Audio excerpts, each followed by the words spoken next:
हाँ, दिव्य शक्तियाँ होती हैं, दिव्य चमत्कार होते हैं, उनका प्रभाव होता है, पर उसके लायक हम हो जाएं तभी हम देख पाएंगे ना, हमारी सामर्थ्य हो जाए। अभी क्या है कि हमारे पास जितनी आध्यात्मिक शक्ति होगी उतने ही हम दिव्यता को देख पाएंगे। जैसे अध्यात्म में उसकी स्थिति भगवत स्वरूप में तन्मय है, तो जितने बड़े महापुरुष हैं, प्रहलाद जी, नारद जी, अंगिरा जी, बड़े बड़े, वो महापुरुष उसके सामने आएंगे, बात करेंगे, वो उनसे बात करें, पर यही बात हो रही है, आप सुन थोड़ी पाओगे, क्योंकि आपकी श्रवणेंद्रिय पार्थिव विषय में लगी हुई, उसकी योग्यता नहीं आई है। ऐसे ही जितनी भी दैवी शक्तियां हैं, पहले हमारे अंदर दैवी सद्गुण आवे और हम उनके सिद्धांत से चलें, फिर उनके मंत्रों का जाप करें, तो हमारे अंदर वो शक्ति जागृत हो जाएगी। अगर हमारे अंदर शक्ति नहीं तो हमें सब ड्रामा लगेगा, सब हमें नाटक लगेगा कि हमें क्यों नहीं दिखाई देता। तुम्हारा आध्यात्मिक शक्ति विषयों के भोग में नष्ट हो चुकी है, तुम्हारे अंदर सामर्थ्य नहीं रह गई। जो विषय चाहता है तुम्हें रौंद देता है। अब तुम दिव्यता को कैसे अनुभव कर पाओगे? उसके लिए तो भागवतिक शक्ति से संपन्न होना पड़ेगा, तभी तो उस दिव्यता को जान सकते हो। तो मंत्र हैं, उनकी सिद्धियां हैं, चमत्कार हैं, दिव्यताएं हैं, पर उसकी योग्यता आप में होनी चाहिए, देखने की तो है। मंत्र की शक्ति, दैवी चमत्कार तभी जब आप में दैवी सद्गुण हो। अब जो जितना पवित्र होकर जितना लक्ष्य किया उतना जान गया और उतने में ही वो प्रकाशित हो गया, तो वो झूठा नहीं है। ऐसा नहीं कहा जा सकता कि झूठ है, ऐसा नहीं, ये सब है, पर तुम कितना उसे स्वीकार। हमने अपनी आंखों से देखा कि एक जानवर की ऐसे टांग में किसान के अस्त्र लग गए तो उसे खून बह रहा था। तो एक बूढ़े बाबा है, गांव में वो प्रसिद्ध थे खून बांधने के लिए, ऐसे रज लिया और 2 मिनट ऐसे मंत्र बोले और ऐसे किया, बस केवल घाव था, एक बूंद खून बाहर नहीं निकला, एक बूंद। ये हम आंखों से, तो उन्होंने मंत्र सिद्ध किया है।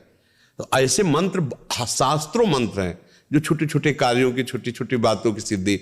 पर जब भगवत प्राप्ति का लक्ष्य होता है तो ये बड़ा लक्ष्य है, फिर इन सब छोटी बातों को स्वीकार नहीं किया जाता। ये उनके समीप जाने से स्वाभाविक हो सकता है, वो नहीं चाहेंगे। वो चाहेंगे यही कि आप सच्चिदानंद भगवान में लगे, पर आपकी जो कामना है, तो कल्पतरु भगवान की आराधना करते तो उनके प्रभाव से हो सकता है आपकी कामना पूर्ण हो जाए। उनका आशीर्वाद इस बात का नहीं होगा। आशीर्वाद ये होगा कि मंगल भवन प्रभु में आपका मन लग जाए और आप भी भक्त बन जाएं, तो आप सदा सदा के लिए दुख से निवृत्त हो जाएंगे। पर ये नहीं कि चमत्कार नहीं है। हमने देखा एक अयोध्या से संत आए हुए थे, बड़ा प्रभाव उनका, बहुत लोग साथ, वो हनुमान जी की उपासना करते थे। तो आए, हमारे पास भी आए। उस समय हमारी होगी 17-18 वर्ष की अवस्था।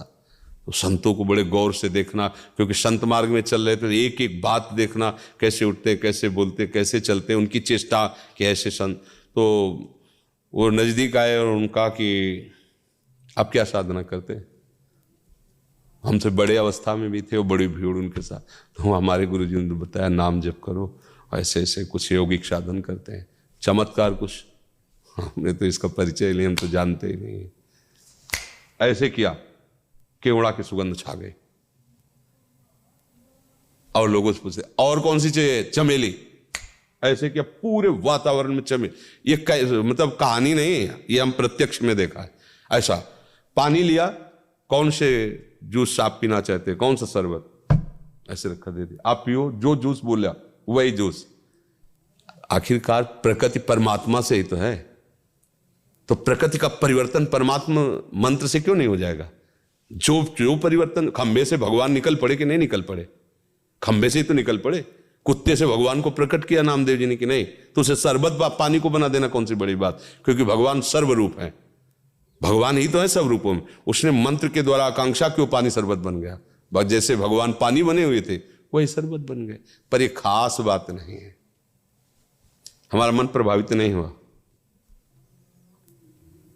मन तो प्रभावित तब हो जब आपके पास बैठने से हमें रोना आने लगे, प्रभु से प्यार आने लगे, हमारा हृदय जलने लगे कि मैं कितना नीच हूं, मैं ऐसे ऐसे कर्म किया हूं, क्या प्रभु मुझे भी स्वीकार कर? यह है संग का चमत्कार। उसका मन प्रभु के लिए लालायित हो गया। प्रभु इतने प्यारे लगने लगे कि सारे विषय खारे लगने लगे, संसार का सुख उसको बमन की तरह लगने लगा। ये वास्तविक संतों के संग का ही चमत्कार। बल्कि ऐसा नहीं है कि सब झूठा है, ऐसा नहीं है, चमत्कार हैं। तो अब ये तो नहीं है कि मंत्रों में शक्ति नहीं, ऐसा नहीं।